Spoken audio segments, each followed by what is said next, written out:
Hello everyone, and welcome to Weekly Tech Minute number 2 from home. Let's get started. Atlanta-based Georgia Pacific is ramping up to meet consumer demand for toilet paper amid the uncertainty around COVID-19.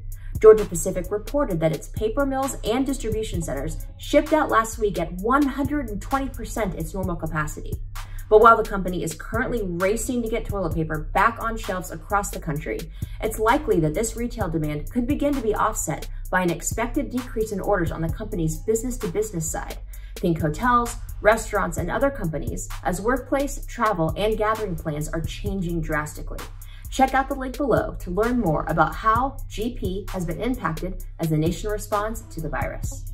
Next, the University of Georgia's Center for Vaccines and Immunology is collaborating with Virginia biotech company CEL-SCI to develop an immunotherapy to fight coronavirus. UGA and CEL-SCI will begin with preclinical studies based on the experiments previously conducted with LEAP's immunotherapy in collaboration with the National Institutes for Allergies and Infectious Diseases, NIAID, against the 2009 H1N1 flu pandemic.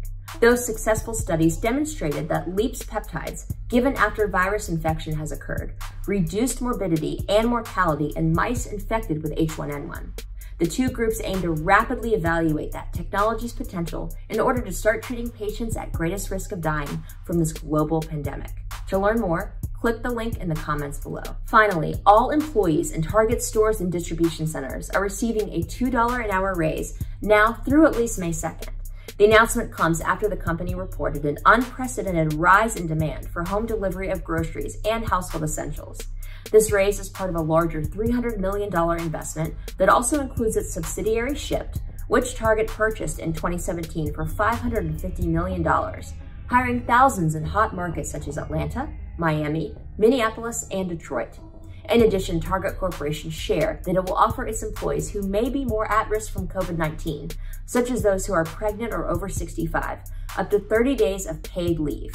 Read more about how Target is taking care of its employees during this time by visiting the link below.